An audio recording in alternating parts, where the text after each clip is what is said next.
Everyone, नमस्कार। मैं नवकिश ले सोशल स्टोरी से और आज पर्सनालिटीज बहुत ही वंडरफुल पर्सनालिटीज मेरे साथ हैं। Mister Yogesh and mister Nayan, they are the founder of Nanobi. और आज हमारा इनके साथ में साक्षात्कार है, इनके साथ मुलाकात है, जिसमें कि हम ये जानना चाहेंगे और जानने की कोशिश करेंगे कि ये पूरा जो इनिशिएटिव इन्होंने शुरू किया नैनोबी का, वो क्या है, वो कैसे एक एज एन एंटरप्रेन्योर की जर्नी कैसे रही और कैसे ये हमारे किसानों को हेल्प कर रहा है, क्योंकि एक बहुत ही अच्छी इनिशिएटिव है। 6 साल से ज़्यादा हो चुकी है इस ऑर्गेनाइजेशन को। तो मैं आप लोगों का स्वागत करता हूँ, योगेश और नयन। थैंक यू सो मच, आप लोग यहाँ पर आए। तो सबसे पहले मेरा सवाल आप लोगों से है कि कैसे आप लोगों ने इस पूरे कॉन्सेप्ट के बारे में सोचा और क्या आपका थॉट प्रोसेस था इसके पीछे, तो कैसे आपने इसकी शुरुआत की, आप लोगों से जानना चाहूंगा। थैंक यू नव जी। सबसे पहले मैं इसके बैकग्राउंड से थोड़ा आपको बताना चाहूंगा कि जैसे just after completion of my MTech in biotechnology मैं कुछ एक एमएनसी कंपनी में ऑर्गेनिक एग्री इनपुट की कंपनी थी, उसमें काम कर रहा था। तब जाके थोड़ा बहुत पता चला कि ये बहुत बड़ा वाइड फील्ड है और ऊपर से मैं एक फार्मर का ही बेटा हूँ, तो फार्मिंग कम्युनिटी को बहुत अच्छे से नजदीक से काफी सालों से मैंने देखा है। तो पहले तो ऐसा नहीं है कि इतनी बड़ी इंडस्ट्री है कि इतने बड़ा मतलब पैमाने पे इंडिया में हमारे यहाँ पे एग्रीकल्चर है, तो काफी सारे प्रॉब्लम्स है। और if you compare with the other farmers of other countries, तो देखा जाए कि टेक्नोलॉजी में या तो फिर अभी जो फिलहाल जो इश्यूज है उसको टैकल करने के लिए यहाँ पे इतना कुछ अभी ज्यादा कुछ हो नहीं रहा है। प्रॉब्लम बहुत कुछ ज्यादा थी, तो धीरे धीरे करके ये अलग अलग सेगमेंट है, जैसे एग्री इनपुट हो गया, फिर फार्मिंग एक अलग से सेगमेंट है, फिर जो प्रोड्यूस निकलता है उसको बेचने की एक बात है, और साथ में ये सब कुछ मिला के सस्टेनेबिलिटी की बात आती है कि भाई एग्रीकल्चर कैसे सस्टेन आगे जाके करेगा। तो ये सारी चीजों को मिला के मतलब मान लो 5-6 साल मैंने अलग अलग फील्ड में काम किया इसी डोमेन में। तब जाके एक ख्याल आया कि भाई ऐसा कौन सा मॉडल हो सकता है कि जो फार्मर के लिए बहुत ही अच्छे से फायदेमंद हो पाए और नेचर को भी कोई नुकसान ना हो। तो नैनोबी का इसी थॉट प्रोसेस से शुरुआत हुई है। और मैं आपको नाम भी बता दूं, नाम इसका नैनोबी क्यों है। It's a combination of technology and power of nature.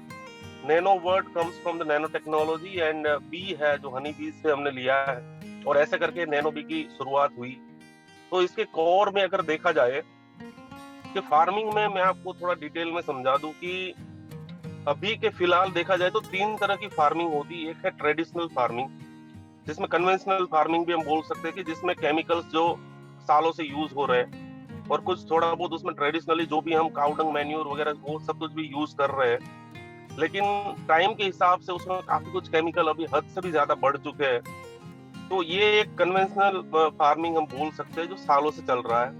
और एक ऐसा क्लास है जो मैं ज्यादा नहीं बोलूंगा, 1 या 2% से भी ज्यादा नहीं होगा ऐसा क्लास, जो पूरा फिर से एक ट्रेडिशनल अप्रोच से फार्मिंग करने के लिए जा रहा है, जो ट्रेडिशनल ऑर्गेनिक फार्मिंग में उसको बोल सकता हूँ। लेकिन उसमें भी काफी साल से काफी फार्मर कोशिश कर रहे हैं। लेकिन प्रॉब्लम यह है कि उसमें प्रोडक्टिविटी की बात आती है, जब कॉमर्शियल फार्मिंग की बात आती है, क्योंकि उसके ऊपर फार्मर की पूरी फैमिली या मतलब जो कुछ भी हम बोले उसकी इनकम वगैरह सब कुछ उससे जुड़ा है। तो इतना हम वो नहीं कर सकते कि अगर कॉमर्शियली अगर वो फार्मिंग वायबल नहीं है तो फिर वो सस्टेन नहीं हो पाएगा। तो दोनों के अपने अपने कुछ ना कुछ प्रॉब्लम्स हैं। केमिकल फार्मिंग से ये मान लो कि सॉइल को भी नुकसान हो रहा है, एनवायरमेंट को, नेचर को, सबको नुकसान हो रहा है, इवन ह्यूमन बीइंग को, एनिमल्स को, सबको ले लो, तो वो फार्मिंग तो सस्टेनेबल हो ही नहीं सकती है। बात रही ऑर्गेनिक फार्मिंग की, तो वहां पे भी कुछ कुछ इश्यूज है, प्रोडक्टिविटी के हैं, या प्रोड्यूस निकलता है तो उसके न्यूट्रिशनल वैल्यू के इश्यूज है।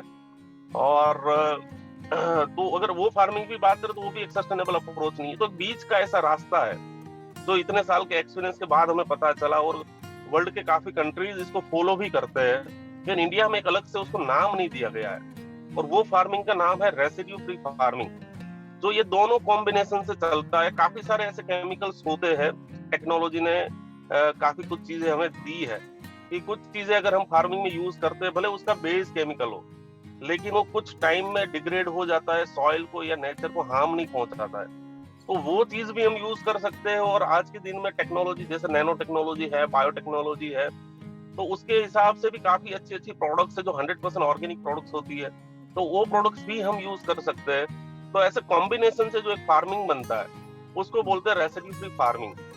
और उसके पीछे जो मतलब उसका मतलब निकलता है कि रेसिड्यू फ्री फार्मिंग का मतलब ये होता है कि हम कोई भी उसमें इनपुट यूज करें, चाहे वो फर्टिलाइजर हो या पेस्टिसाइड हो या कुछ भी इनपुट उसमें यूज हो रहा है, तो फाइनली जो फार्मिंग प्रैक्टिसेस करने के बाद जो फाइनली जो प्रोड्यूस हमें मिलता है उसमें कोई भी हजार्डस केमिकल के मॉलिक्यूल्स उसमें रेसिड्यू की मतलब ऐसा एज ए रेसिड्यू उसमें नहीं निकलेगा। तो वो जो प्रोड्यूस निकलेगा वो खाने के लिए या कंजप्शन के लिए बहुत ही सेफ माना जाता है। और आज की डेट में अगर ऑस्ट्रेलिया की बात करें या यूरोपियन मार्केट की बात करें या अमेरिका की बात करें, तो हर जगह ऑलमोस्ट मोर देन 80% जितने भी कंटेनर इंपोर्ट होते हैं उसका रेसिड्यू फ्री का टेस्ट कंपल्सन हो चुका है वहां पे। ठीक है, अभी इंडिया में हम इतना कुछ नहीं कर रहे हैं, लेकिन दुनिया काफी हेल्थ कॉन्शियस और आफ्टर कोविड तो काफी ज्यादा हेल्थ कॉन्शियस हो गई है।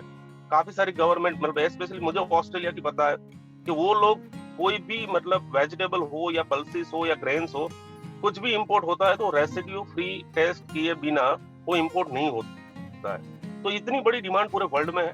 ये एक बात हो गई हेल्थ कॉन्शियस की। दूसरी ये बात है कि अगर हमने ये सस्टेनेबल प्रैक्टिस अगर रूटीन में नहीं लेके आए तो सबसे बड़ा जो इश्यू है, मैं आपको डेटा के साथ बताता हूँ कि 52% ऑफ द सॉइल, पूरे वर्ल्ड की जो 52% सॉइल है वो डिग्रेड हो चुकी है आज के दिन में, डेटा के साथ है। राइट, तो अगर ये चीज अगर कंटिन्यू रही तो मतलब ज्यादा से ज्यादा 30-40 साल 50 साल में जो टॉप सॉइल होते हैं जिसमें एग्रीकल्चर प्रैक्टिसेस होती है और टॉप सॉइल पूरी खराब होने की संभावना है। और ये भी है कि फूड सिक्योरिटी की बात करें तो 2050 तक वर्ल्ड की पॉपुलेशन 900-950 सीआर तक हो जाएगी। राइट, तो उसको जो खिलाने की बात है तो वो फूड सिक्योरिटी का सबसे बड़ा क्वेश्चन है। और इसमें भी एक डेटा के साथ मैं आपको बताऊं कि एवरी ईयर अगर 2.5% प्रोडक्टिविटी नहीं बढ़ती है तो ये फूड सिक्योरिटी का इश्यू बहुत बड़ा हो जाएगा। तो ये सारी चीजों को कॉन्सेंट्रेट करते हुए जिसमें 3 चीजें मैंने बताई कि रेसिड्यू फ्री फार्मिंग में ऐसे इनपुट यूज करना है जो नुकसान ना पहुंचाए। दूसरी ये बात है कि फार्मर आज की डेट में भी इतनी सारी मल्टीनेशनल कंपनीज है, हमारी इंडियन कंपनीज है जो फार्मर को गाइड करने की बात कर रही है या कुछ भी बहुत अच्छा काम भी किया है, नहीं किया ऐसा नहीं है, लेकिन फिलहाल आज की डेट में भी 30 या 40 साल के बाद भी फार्मर को पता नहीं है कि वो क्या डाल रहा है। उसको फार्मिंग प्रैक्टिस इसमें साइंस मतलब जुड़ा ही नहीं है, जो भी ट्रेडिशनल वे से चल रहा है वही चल रहा है। तो दूसरी बात ये होगी कि फार्मर को एजुकेट करना है, उसके साथ कम्युनिकेशन बढ़ाना है। और फाइनली जो प्रोड्यूस निकलता है उसकी भी मैं आपको बात करूं कि इंडिया के पास ऑलमोस्ट हम वर्ल्ड में नंबर 1 पे है कि एग्रीकल्चर लैंड की बात करें तो इंडिया में हमारे पास सबसे ज्यादा एग्रीकल्चर लैंड पूरे वर्ल्ड में। फिर भी डेटा की बात करूं तो 2 से 3% से ज्यादा हमारा एक्सपोर्ट नहीं है। तो उसके सबसे बड़ा जो रीजन है वो ये है कि हमारे प्रोड्यूस में जो निकलता है फार्म से उसमें रेसिड्यू हेवी मेटल्स की बात करूं या हजार्डस मॉलिक्यूल जो केमिकल मॉलिक्यूल्स होते हैं उसकी मात्रा कहीं ज्यादा है, जो कोई कंट्री उसको एक्सेप्ट करने के लिए तैयार नहीं है। और काफी बार आप लोग सुनते हो कि इतने सारे कंटेनर रिजेक्ट हुए, काफी कंटेनर वापिस आते हैं, तो उसका सबसे बड़ा रीजन यही है कि हजार्डस मॉलिक्यूल उसमें है। तो इतनी बड़ी हमारे पास एग्रीकल्चरल लैंड है फिर भी हम 2-3% से ज्यादा हमारा एक्सपोर्ट नहीं है। अगर एक्सपोर्ट ज्यादा नहीं होगा तो लोकली या तो इंटरनेशनली प्राइसिंग का जो इश्यू है, फार्मर बार बार चिल्लाते रहते हैं। राइट, तो वो चीजों में भी हमें सुधार करने की जरूरत है। अगर ऐसी क्वालिटी का फूड बने, ऐसी क्वालिटी का प्रोड्यूस बने ताकि हम उसको एक्सपोर्ट कर पाए। और आज के दिन में एक्सपोर्ट की बहुत बड़ी डिमांड है और स्पेशली रेसिड्यू फ्री की। वहां पे कोई ऑर्गेनिक की कोई बात नहीं कर रहा है कि भाई आपने ऑर्गेनिकली इसको ग्रो किया या नहीं, यहाँ पे सस्टेनेबल प्रैक्टिसेस की बात है। अगर मैं ऑर्गेनिकली भी ग्रो कर रहा हूँ या रेसिड्यू फ्री प्रैक्टिसेस से भी ग्रो कर रहा हूँ तो फाइनली वो कहीं भी इंपोर्ट होता है तो वो पहले रेसिड्यू फ्री का ही टेस्ट करते हैं। कोई भी कंट्री अभी इतना कॉन्शियस है कि भाई हमारी कंट्री की पॉपुलेशन जो मतलब सिटीजन्स है वो इस लेवल से ज्यादा केमिकल मॉलिक्यूल वाली चीज कभी खाएंगे नहीं। राइट, तो इतना बड़ा स्कोप है और एक ऐसा रास्ता है कि यहाँ पे फार्मर की प्रोडक्टिविटी भी कम नहीं होती है पहले साल से भी कम नहीं होती। जनरली ऑर्गेनिक फार्मिंग में लोगों का ये सोचना है और ऐसा मानते हैं और ऐसा होता भी है कि 3-4 साल तक प्रोडक्शन कम आता है। लेकिन हम क्यों ऐसी फार्मिंग प्रैक्टिसेस फॉलो ना करें कि जिसमें ये प्रॉब्लम आए ही ना, राइट। तो ये रेसिड्यू फ्री फार्मिंग नैनोबी का फोकस है और ये सारी चीजों को बीच में रखते हुए हमने इसकी शुरुआत आज से 2.5 साल पहले की। तो नैनोबी के पीछे मतलब कहने का मेरा मतलब ये है कि एक सस्टेनेबल प्रैक्टिसेस है एग्रीकल्चर के लिए जो सालों साल तक चल सकती है। तो यही है कि नैनोबी इसको आगे लेके जा रहा है।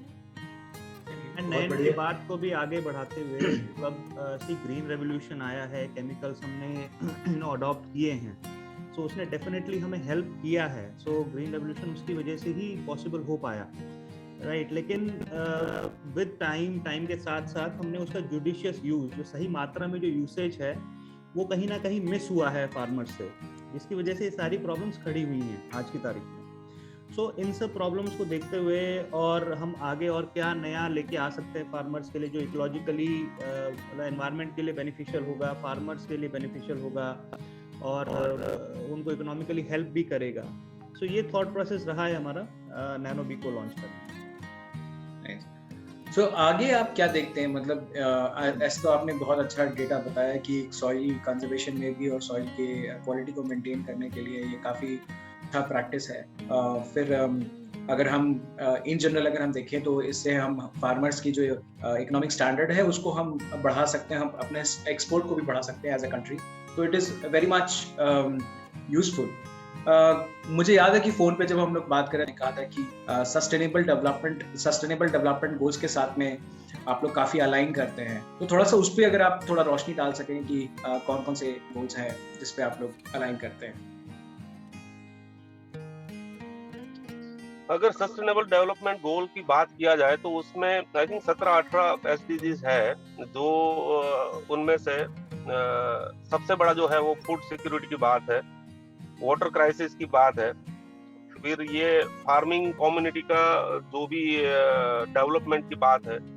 तो ऐसे मैं प्रिसाइजली नाम देकर तो अभी नहीं बता पाऊंगा, लेकिन ऐसे 4-5 जो एसडीजी के गोल्स है मतलब सस्टेनेबल डेवलपमेंट गोल, उसको हम टारगेट कर रहे हैं डायरेक्टली या इनडायरेक्टली, जो उसको आगे जाके हेल्पफुल होगा। क्योंकि फूड सिक्योरिटी सबसे बड़ा हमारे दिमाग में चीज है कि आज की डेट में क्या हो रहा है कि चलो सॉइंग हो गया, फार्मर सॉइंग कर लेता है, प्रैक्टिसेस भी करता है, लेकिन इतने बड़े इश्यूज आ रहे हैं लाइक सॉइल को लेकर। सॉइल में फंगस के प्रॉब्लम्स आते हैं, अलग अलग टाइप के, मतलब पिथियम है या राइजोटोनिया है, अलग अलग के मतलब हार्मफुल फंगस की वजह से। तो 0 से लेके 100% तक क्रॉप लॉस होता है, क्योंकि अभी रेन मतलब बारिश भी अनसर्टेन है, उसके बारे में भी हम कुछ बोल नहीं सकते हैं, क्योंकि वो कहीं ना कहीं जुड़ी हुई चीजें हैं कि हमारा ये इनडिस्क्रिमिनेट यूज ऑफ केमिकल्स की वजह से सॉइल की जो हालत हुई है। तो एक बहुत बड़ा क्वेश्चन मार्क है कि फूड सिक्योरिटी के बारे में क्या होगा आगे जाके। तो टारगेट मतलब वही है, इन बात किया जाए तो सेंटर में हमने उसको रख के आगे बढ़ रहे हैं। तो वो अगर एक सिंगल चीज को भी हमने फोकस कर लिया तो उससे मतलब फार्मर की इनकम की बात कर लूं या नेचर को बचाने की बात कर लूं या इस दुनिया को बचाने की बात कर ले, तो वो सब कुछ वहाँ पे सेंटर में रख के हम चल रहे हैं इसको। Correct. Like one of the goals जैसे जीरो हंगर है, नो पॉवर्टी के गोल्स हैं, राइट, सस्टेनेबल डेवलपमेंट है, गुड हेल्थ है।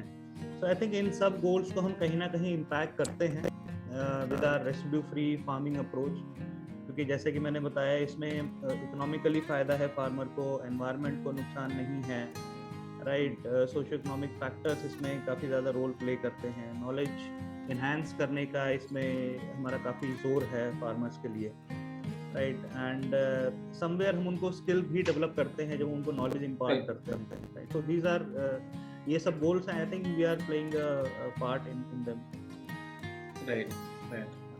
इनफैक्ट आपने बहुत क्लियरली बोला कि ये एक तो वाटर कंजर्वेशन है plus land life above the sea level और ऑन द लैंड,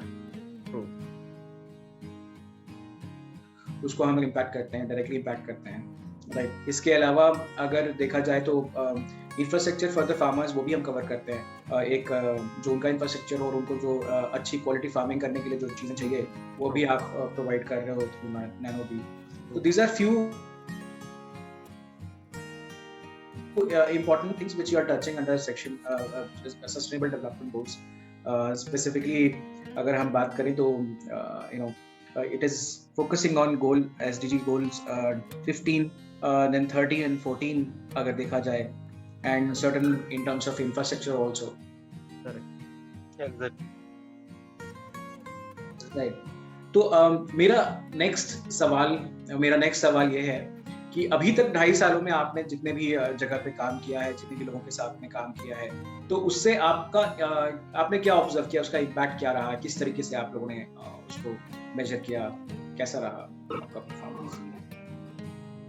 सबसे बड़ी बात मैं आपको एक और चीज बताऊं, थोड़ा टेक्निकल है, लोगों को समझ में आ ही जाता है कि सॉइल लाइव होना चाहिए, राइट?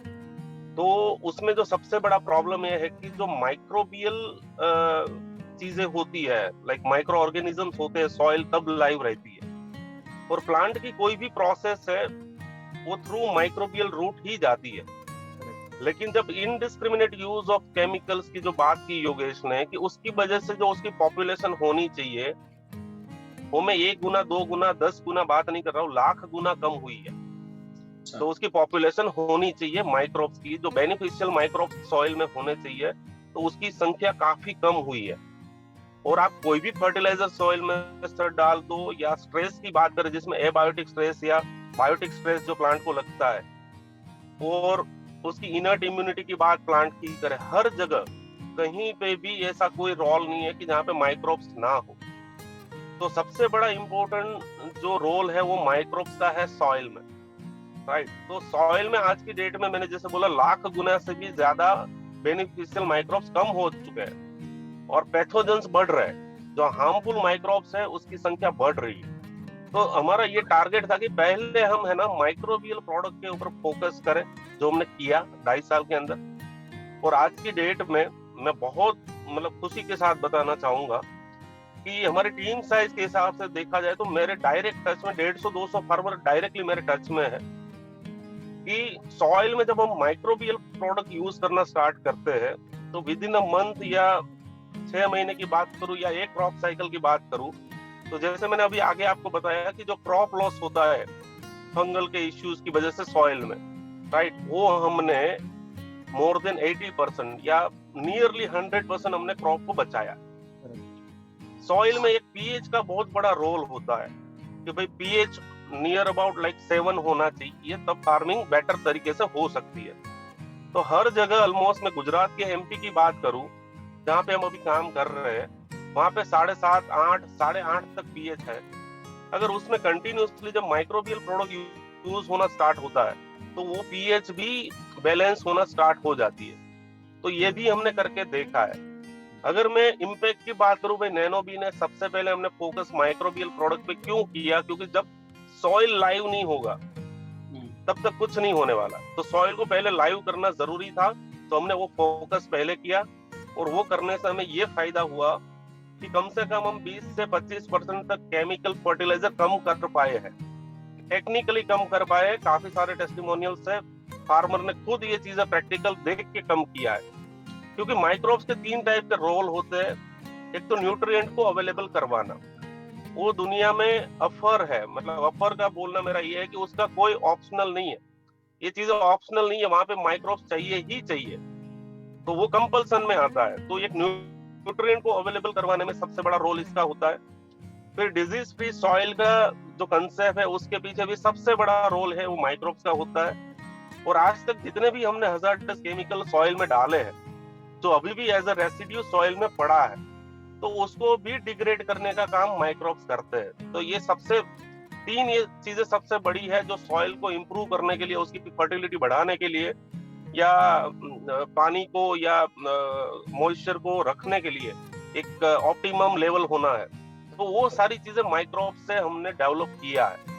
तो अभी फिलहाल मैं जैसे आपको कल भी बताया था, फोन पे हमारी बात हुई थी, आज तक हमने 15,000 एकड़ से भी ज्यादा एरिया में ये चीजें यूज करवाई है। और हमारी टीम साइज के हिसाब से डायरेक्ट कांटेक्ट हमारे फार्मर के 400-500 लोग हो गए जो डायरेक्ट हमारे टच में हो गए। बाकी इनडायरेक्टली थ्रू डीलर्स के कांटेक्ट में है, जो बारी से उसका जब हम रिव्यू करते हैं तब हमें पता चलता है कि भाई प्रोडक्टिविटी भी बढ़ रही है ऊपर से जो क्वालिटी आती है प्रोड्यूस की, जब न्यूट्रिएंट अवेलेबल हो जाता है, डिजीज फ्री सॉइल हो जाता है, तो ऑटोमेटिकली जो प्रोड्यूस की क्वालिटी है वो भी बढ़ जाती है। तो जब मान लेते हैं कि अभी हम सेकंड फेज में नहीं है बायबैक के, लेकिन फर्स्ट फेज में भी जब ये किसान जब ये मंडी में लेके जाता है, तो वहां पे भी क्या होता है कि क्वालिटी वहां पे भी मैटर करती है। तो हमारे फार्मर की जो क्वालिटी आती है, तो वहां पे सबसे पहले उसका ऑक्शन में उसकी प्रोडक्ट बिकती है, तो कंपैरेटिवली 10-15 या 20% प्राइस उसको वहां पे भी राइज होता है, वो दिखता है। तो ये इम्पैक्ट की बात करूं तो सॉइल पे सबसे बड़ा इम्पैक्ट लेके आए हैं, प्रोडक्टिविटी पे लेके आए हैं। तो ये दो चीज हमने अचीव किया है और इतना इम्पैक्ट फार्मर पे आया है, फार्मर समझने लगे हैं कि भाई सॉइल को लाइव करना जरूरी है। जैसे मैंने आपको बताया 52% ऑफ द सॉइल डिग्रेड हो चुकी है, तो उसके ऊपर फोकस करके हम काम कर रहे हैं और उसका इम्पैक्ट बहुत अच्छा आ रहा है। राइट। सो योगेश, मुझे याद है कि हम लोग वहाँ पर प्रधानमंत्री किसान योजना वाले इवेंट में भी मिले थे और वहाँ पे भी कुछ ऐसे आपके वहाँ पर कुछ ऐसे आपके कस्टमर्स थे जो आए थे और कोइंसिडेंटली उन्होंने भी आपके प्रोडक्ट्स के बारे में काफ़ी कुछ बात किया। तो मैं थोड़ा आपसे जानना चाहूँगा योगेश कि आपका एक्सपीरियंस कैसा रहा, वो वहाँ पर किस तरह के लोग आए थे और what is the impact which they talked about? जैसे आपने बताया, वो it was a pleasant surprise you know for me also कि वहाँ पे एक फार्मर मिले हमें जो एमपी से बिलोंग करते हैं एंड उन्होंने हमारे प्रोडक्ट यूज़ किए हुए थे। उन्होंने कहा कि उनको काफ़ी अच्छे रिजल्ट मिले। जैसे हमारा एक प्रोडक्ट है 7 स्टार, जो स्पेशली हमने सॉइल बॉर्न फंगल डिजीजेस और निमेटोड्स के लिए हमने उसको तैयार किया है उस प्रोडक्ट को। तो उन्होंने उस प्रोडक्ट को यूज़ किया है, रेगुलरली उसका यूज़ किया है। ये माइक्रोबियल प्रोडक्ट है एक, तो उनको काफ़ी अच्छे रिजल्ट मिले इससे, राइट। सो ऐसे ही हमारे साथ में जुड़े हुए काफ़ी फार्मर्स हैं, राइट, जिनको काफ़ी बेनिफिट हुआ है हमारे प्रोडक्ट्स को यूज़ करके। और जहाँ तक मैं इवेंट की बात करूँ, काफ़ी अच्छा इवेंट था। वहाँ पे मैं काफ़ी कंपनी से मिला हूँ जो एग्री टेक के सेक्टर में स्पेशली काफ़ी अच्छा काम कर रहे हैं, लाइव स्टॉक के सेक्टर में काफ़ी अच्छा काम कर रहे हैं, एलाइड इंडस्ट्रीज जो हैं उसमें काफ़ी अच्छा काम कर रहे हैं। काफ़ी लोगों से मिलने का मौका मिला एंड स्पेशली हमारी मुलाकात भी वहीं इवेंट में ही हुई थी नव एंड इट वाज वो बहुत अच्छी कॉन्वर्सेशन रही थी हमारे बीच में। एंड फ्रॉम देयर हम रेगुलरली टच में आना हमने स्टार्ट किया, अंदर में डिस्कस मेनी थिंग्स, राइट, कि हम क्या इम्पैक्ट हम क्रिएट कर सकते हैं बेसिकली एग्रीकल्चर सेक्टर में। एंड आई थिंक बहुत अच्छा एक्सपीरियंस था वहाँ इवेंट में जाना और काफ़ी लोगों से मिलना। I think it was a very good experience. So मेरा आप दोनों से एक सवाल है कि आपको क्या लगता है, क्योंकि देखिए हमारे इंडिया में अभी स्टार्टअप्स कल्चर काफ़ी है, हम एंटरप्रेन्योर्स बना रहे हैं, क्या हम भविष्य में आने वाले कल में क्या हम एग्रीप्रेन्योर्स देख सकेंगे over a period of few years? क्या हमें एग्रीप्रेन्योर्स मिलेंगे आने वाले? मैं ये कहूँगा एग्रीप्रेन्योर्स ऑलरेडी आ चुके हैं। राइट। सो काफ़ी सालों से बहुत लोग कोशिश कर रहे हैं और अच्छा काम सब लोग कर रहे हैं इस फील्ड में, चाहे हम टेक्नोलॉजी की बात करें या हम प्रोडक्ट डेवलपमेंट्स की बात करें या हम एजुकेशंस की बात करें, राइट। सो इन सेक्टर्स में और भी सेक्टर्स जो एग्री के साथ जुड़े हुए सेक्टर्स हैं उसमें काफ़ी अच्छा काम हो रहा है, राइट। और हमारी भी कोशिश ये है कि अपने प्रोडक्ट्स के थ्रू या जो नॉलेज हम इम्पार्ट करते हैं फार्मर मीटिंग्स के थ्रू या डीलर मीटिंग्स के थ्रू, हम इस ट्रेंड को कंटिन्यू रखें, राइट। एंड हम बहुत मतलब मेरे नज़रिए में काफ़ी ब्राइट फ्यूचर है आगे जाके। जो हम $1 billion वैल्यूएशंस की हम बात करते हैं in other sectors also, we will see it soon in agri sector as well, pretty soon I think. जैसे आपने एग्रीप्रेन्योर्स की बात की, तो इसमें भी कुछ डेटा है। मैं आपको बताऊं कि गुजरात में आईसीआर के अंडर में 4 यूनिवर्सिटी है, एग्री यूनिवर्सिटी। तो आज से 7-8 साल पहले ऐसा था कि वो सीट खाली पड़ी रहती थी, गवर्नमेंट की इंस्टीट्यूट में खाली सीट पड़ी रहती थी। बहुत अच्छी यूनिवर्सिटीज है, लेकिन आज की डेट में वो सीट एक भी खाली नहीं रहती है। तो ये ट्रेंड अपने आप दिखने लगा है लास्ट 8-9 साल की मैं बात करूं, और काफी अच्छे बीएससी एग्री या BSc horticulture, MSc agri, MSc horticulture काफी अच्छे बंदे अभी मार्केट में आ रहे हैं, 2-4-5 साल का एक्सपीरियंस लेके खुद अपना स्टार्टअप लेके आ रहे हैं। जैसे वो कॉन्क्लेव हुआ था एग्रीटेक का, जहाँ पे आप मिले थे, तो वहाँ पे जितने भी स्टार्टअप थे सब एग्री वाले ही थे। तो एग्री में लास्ट 5-6 साल में काफी कुछ चेंजेस आए और आगे भी बहुत कुछ आता रहेगा, क्योंकि टेक्नोलॉजी की बात करें तो एग्रीटेक में या ML भी आ चुका है, वेदर फोरकास्ट की बात करें या एग्रीगेशन मॉडल की बात करें या सॉइल को इम्पैक्ट करने की बात करें, तो काफी अलग अलग सेक्टर में काफी लोग अभी काम कर रहे हैं। तो आने वाला जो फ्यूचर है, या क्योंकि एग्रीकल्चर के बिना कुछ नहीं है सर, सबको पता है कि ये तो मतलब, और इंडिया की बात करें तो ऑलमोस्ट आज की डेट में भी 60% पॉपुलेशन हमारा एग्रीकल्चर से जुड़ा हुआ है। और थोड़ी दुख की बात यह है कि फिर भी GDP में हमारा इतना ज्यादा योगदान नहीं रहा है आज की डेट में एग्रीकल्चर में। तो सबसे बड़ा ये अपॉर्चुनिटी भी है कि इसमें यंग जनरेशन आए और कुछ नया काम करे, एग्रीकल्चर को आगे लेके जाए और GDP में हमारा कंट्रीब्यूशन और ज्यादा हो। तो उसमें कोई डाउट ही नहीं है। एक जो ट्रेंड मैं देख रहा हूँ और जो एक होप मुझे दिख रहा है कि इससे एक और प्रॉब्लम, बहुत बड़ी प्रॉब्लम है, पलायन की प्रॉब्लम है, वो सॉल्व हो जाएगी, है ना। जो लोग एक जगह से बाहर निकल के गाँव से फिर बाहर जाना पड़ता है अपने काम की खोज में, ये पलायन की जो प्रॉब्लम है वो भी एक बहुत बड़ी प्रॉब्लम है जो इससे सॉल्व हो सकती है। क्योंकि एक फार्मर जो है और उसके बच्चे जो हैं वो काम की तलाश में बाहर जाने लग गए थे बीच में, है ना। अगर एग्रीप्रेन्योर्स आने शुरू हो जाए और इस तरीके के जो इनिशिएटिव्स हमारे देश में आने शुरू हो जाए तो बहुत लोगों के लिए बहुत बड़ा होप रहेगा, है ना। ये एक बहुत ही सिंपल चीजें हैं बट बहुत इंपॉर्टेंट चीजें हैं। 68% ऑफ इंडियन इकोनॉमी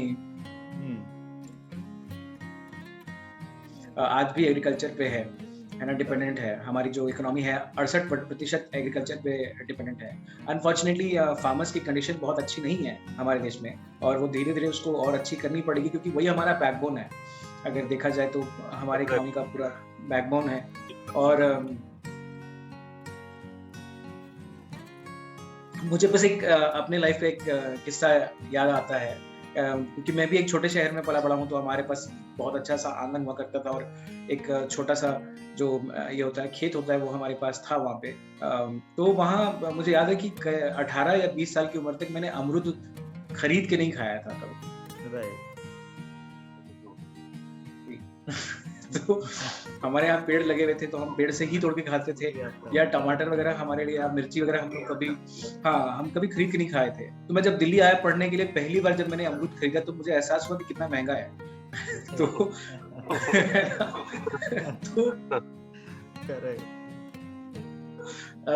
तब मुझे एहसास हुआ कि कितना मूल्य होता है किसी के लिए भी, मतलब आपको जो खाने की सामग्री है और क्वालिटी जो आपको मिलती है अलग अलग जगह पे, उसमें बहुत फर्क होता है, जमीन आसमान का फर्क होता है एकदम। जो बचपन में हमने जो खाया है और शहरों में जो हमें क्वालिटी मिलती है उसमें बहुत जमीन आसमान का फर्क होता है। तो अभी भी बाय गॉड्स ग्रेस मैं जहाँ रहता हूँ वहाँ पे हमने एक छोटा सा किचन गार्डन बना रखा है, और मैं और मेरी मदर हम लोग थोड़ी थोड़ी मतलब खेती करते रहते हैं। तो हमारे यहाँ करेला, टमाटर ये सब उगता है, और पपीता का पेड़ लगाया है, अमरूद के पेड़ लगाए हैं, कटहल के पेड़ लगाए हैं। तो हम बिल्कुल सही बात कही आपने।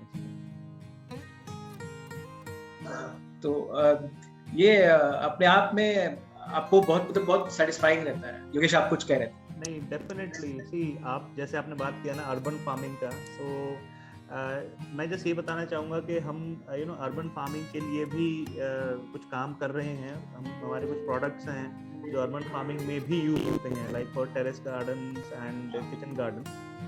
तो हम उस सेक्टर में भी काम कर रहे हैं, राइट। क्योंकि अर्बनाइजेशन में लोगों को कहीं ना कहीं है कि वो एग्रीकल्चर के साथ चाहे कितने भी छोटे पैमाने पे अगर जुड़ना चाहें तो जुड़ सकें उसके साथ जी, राइट। सो उसमें भी हम अपना कोशिश कर रहे हैं कि हम अच्छे से अच्छे उनको प्रोडक्ट्स दें। इवन जैसे हाइड्रोपोनिक्स की अगर हम बात करें तो उसका भी चलन काफ़ी है अभी और बढ़ रहा है।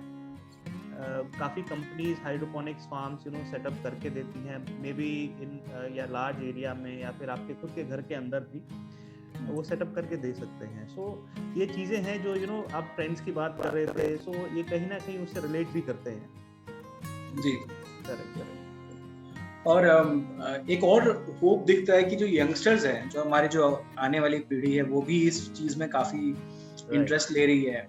तो एक नया प्रोफेशन, मैं नया नहीं बोलूंगा, मतलब पुराना ही प्रोफेशन जो हमारा जो मतलब कोर था, उसी प्रोफेशन को हम दोबारा रिवाइव कर रहे हैं, वापस आ रहा है। और इसका हमारे कल्चर पे भी काफी असर पड़ेगा, बहुत अच्छा असर पड़ेगा, बहुत पॉजिटिव असर पड़ेगा।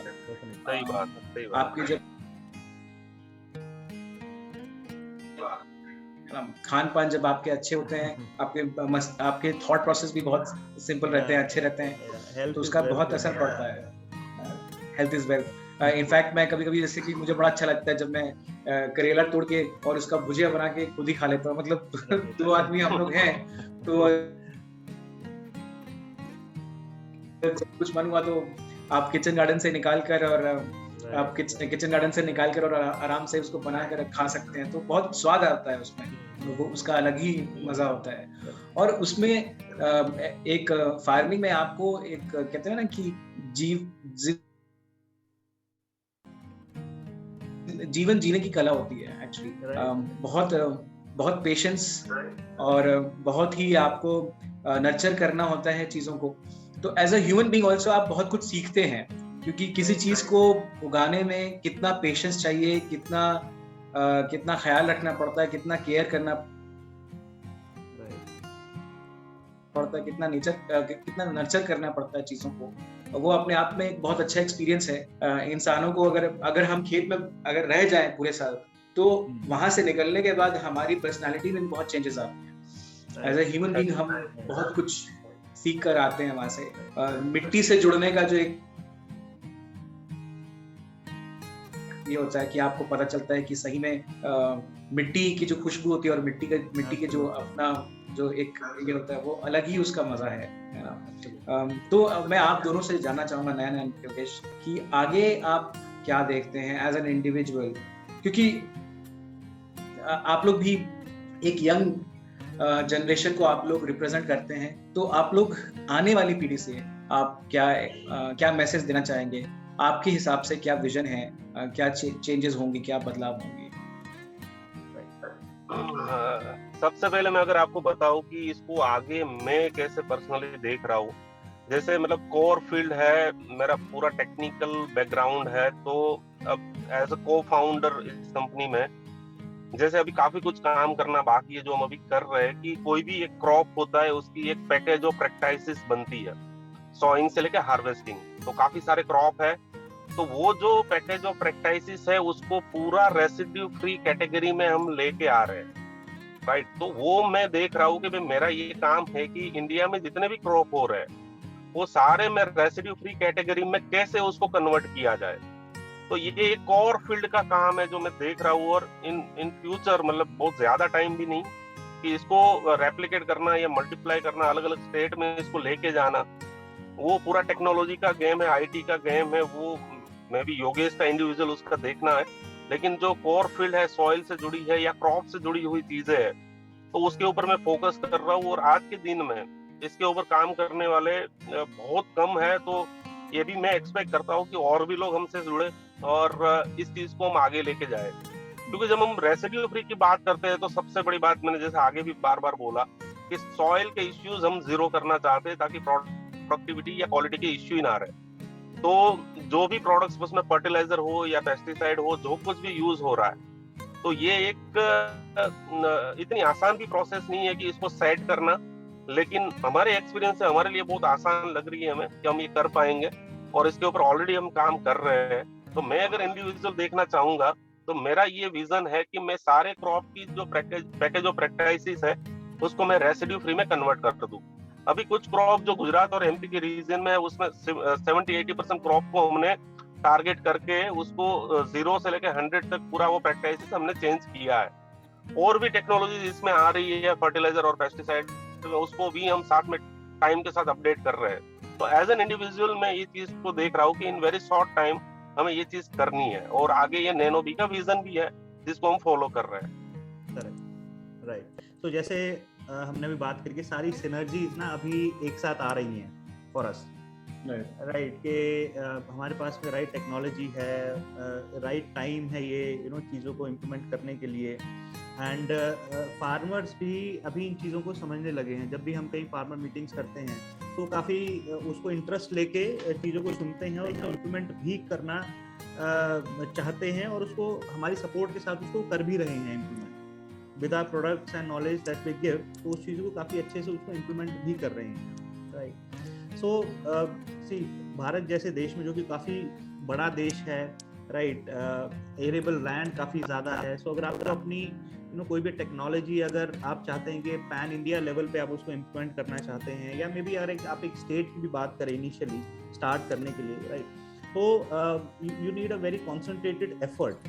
सो हमारी कोशिश अभी वो है कि जो हमारे कॉन्सेंट्रेटेड एरियाज हैं वहाँ पे हम फोकस करें और इम्पैक्टफुल काम वहाँ पे हम करके दिखाएं। जैसे कि अभी हम फोकस कर रहे हैं गुजरात एंड एमपी पे and some neighbouring states also, जैसे कि छत्तीसगढ़ एंड राजस्थान, राइट। तो कोशिश हमारी यही है कि वहाँ पे हम इम्पैक्टफुल काम करें और लोगों को इसके बारे में पता लगे, ताकि ज़्यादा से ज़्यादा लोग हमारे साथ में इसमें जुड़ सकें। एक और चीज जो मैं इसमें जोड़ना चाहूंगा, आगे जो जितने लोगों को आप जोड़ना चाहते हैं, हाँ जी जी जी बताइए। जैसे टेक्नोलॉजी का यहाँ पे रोल प्ले क्या हो सकता है कि एक कैलेंडर के ऊपर, मतलब एक कंप्रेहेंसिव क्रॉप कैलेंडर के ऊपर हम काम कर रहे हैं। मैं उसका थोड़ा सा एक आपको ब्रीफ देता हूँ कि कोई भी फार्मर, जैसे टेक्नोलॉजी की बात हो रही है, तो एक एप्लीकेशन के ऊपर हम काम कर रहे हैं कि वहां पे सिर्फ अपना जो क्रॉप उसको लगाना है उसका नाम डाल दे, अपना एक सॉइल का टाइप डाल दे और पानी का कुछ पैरामीटर्स है वो सिर्फ डाल दे और उसकी सोइंग डेट डाल दे। बस इतना उसको डेटा फीड करना है। उसको अपने आप पूरा एक रेसिड्यू फ्री फार्मिंग प्रैक्टिसेस करने के लिए जो पूरा कैलेंडर है, मतलब कोई भी क्रॉप है जिसका 4 महीने का टाइम है, किसी का 3 महीने का, किसी का 7 मंथ है, तो उसको पूरा एक पैकेज ऑफ प्रैक्टिसेस मिल जाएगा। और जहां पे वो वेदर के हिसाब से पूरा वो अपने आप चेंज होता रहेगा। कि मान लो कि आज बारिश हो गई तो उसमें अपने आप वो टेक्नोलॉजी जो हम डेवलप कर रहे हैं, तो अपने आप उसका जो वो पैकेज ऑफ प्रैक्टिसेस है वो अपने आप चेंज होगा। तो ये जो मास लेवल पे लेके जाना है तो वो टेक्नोलॉजी वहां पे रोल प्ले करेगा। तो योगेश वो पूरा सारा टेक्नोलॉजी का जो आईटी का पार्ट है कि इस एप्लीकेशन को कैसे बनाया जाए, और इसमें एग्रोनॉमिस्ट, जैसे मतलब मैं as an individual as agronomist इसमें हम ये सारे डेटा फीड कर रहे हैं। तो टाइम टू टाइम इसमें और डेटा फीड होगा, और इंडिया में से कोई भी फार्मर अगर कोई भी क्रॉप को रेसिड्यू फ्री प्रैक्टिसेस को फॉलो करना चाहता है तो उसको सिर्फ कुछ चीजें उसमें डालनी है, अपने आप उसको पूरा एक कैलेंडर मिल जाएगा। तो ये एक विजन है हमारा कि इसके ऊपर भी हम कर रहे हैं। इनफैक्ट दिस इज वेयर फार्मिटोपिया आप कोलैबोरेट कर सकते हो। यहीं पर आपको फार्मिटोपिया के साथ में कोलैबोरेशन आप कर सकते हो, because Farmitopia is working on this aspect, जो आईटी वाला एस्पेक्ट है उस पर वो काम कर रहे हैं। और एंड वो इसी तरीके से जो एक क्रॉप का जो जर्नी होता है उनका पूरा, जो फ्रॉम सोइंग टू हार्वेस्टिंग, वो कैसे जर्नी आप कंप्लीट करा सकते हो, है ना, और कैसे लोगों को आप हेल्प कर सकते हो। तो ये एक मतलब लाइव ट्रेनिंग रहती है उनके लिए। तो ये उनका भी एक एप्लीकेशन है क्रॉपमिट करके, they have created something called Cropmit. So this is where you can see the synergy. So coming to the fact that कि आप किस तरह के ऑर्गेनाइजेशन के साथ में, किस तरह के ऑर्गेनाइजेशन के साथ में आप लोग कोलैबोरेट करना चाहते हो, आगे किस तरह के सपोर्ट आपके ऑर्गेनाइजेशन को चाहिए, क्योंकि there are many stakeholders. तो कैसे कैसे लोगों के साथ में आप कोलैबोरेट करना चाहोगे? इम्पोर्टेंट स्टेक होल्डर्स की अगर मैं बात करूं, लाइक अगर एग्री एज अ होल हम बात करें तो farmers are important stakeholders. जो भी फार्मर हमारे साथ जुड़ना चाहते हैं, इस टेक्नोलॉजी को, जो हमारे प्रोडक्ट्स को अडॉप्ट करना चाहते हैं, वो ज़रूर हमें रीच आउट करें, राइट। हमें बहुत खुशी होगी उनको हेल्प करने में। Then another important stakeholder हैं डीलर्स या रिटेलर कम्युनिटी है, राइट। वो एक इम्पॉर्टेंट कड़ी है इस पूरे चेन में, जो फैसिलिटेट करते हैं फार्मर्स को डिफरेंट प्रोडक्ट्स के साथ में, उनको टाइम टू टाइम अपडेट भी रखते हैं। सो जो भी डीलर हमारे साथ जुड़ना चाहते हैं, they are most welcome. And then जो लार्ज कॉर्पोरेट फार्मर्स हैं, जो कॉर्पोरेट्स हैं who are into farming also, right, हम उनके साथ भी जुड़ना चाहेंगे। एंड सोशल ऑर्गेनाइजेशंस हैं जो एग्री सेक्टर्स में काम करते हैं, right. for any impactful work, जितने भी stakeholders हैं, we'll be more than happy to collaborate with them. नयन, आप कुछ ऐड करना चाहेंगे इसमें? बस आई थिंक ऑलमोस्ट वही है कि जितनी एफपीओज है जिसमें हम ऑलरेडी काम कर रहे हैं, जो फार्मर प्रोड्यूसर ऑर्गेनाइजेशन, जो गवर्नमेंट का टारगेट के 10,000 एफपीओज अभी कुछ 5,000 के आसपास हो चुकी है, तो उनमें ऑलरेडी हम 3-4 एफपीओज के साथ काम कर रहे हैं. और भी एफपीओज हमारे साथ आए, और भी एनजीओस है जो हमारे साथ जुड़े, और काफी सारी एनजीओस है इंडिया में जो फार्मर के साथ काम कर रही है. तो उसके साथ भी हम कोलैबोरेट करना चाहेंगे और इस काम को आगे लेके फार्मर के बेनिफिट के लिए काम करेंगे. तो आपके प्रोडक्ट के थ्रू और आपके ऑर्गेनाइजेशन के थ्रू आप जैसे कुछ ट्रेनिंग प्रोग्राम्स है, जो लाइवलीहुड प्रोग्राम्स है जो आप कर सकते हो, कुछ फार्मर को ट्रेन कर सकते हो, उसके लिए भी बहुत सारे एनजीओस काम करती है. बहुत सारे सीएसआर में लाइवलीहुड प्रोग्राम्स के लिए बहुत सारे काम किए जा सकते हैं. वहाँ पर आप कोलैबोरेशन कर सकते हो. सोशल एंटरप्रेन्योर्स हैं, सोशल एग्रीगेटर्स हैं, एग्रीकल्चरल एग्रीगेटर्स हैं, इनके साथ में आप कोलैबोरेट कर सकते हो overall. So these are certain areas जहाँ पर ऑब्वियसली कोलैबोरेशन हो सकती है. प्लस गवर्नमेंट की जो स्कीम्स हैं, जो डिपार्टमेंट्स है एग्रीकल्चर से रिलेटेड, वहाँ पे भी शायद आपका काफी अच्छा कोलैबोरेशन हो सकता है overall. So amazing, this is wonderful. बहुत अच्छा लग रहा है आप लोगों से बात करके, और बात तो और करने का मन कर रहा है, बट हमारे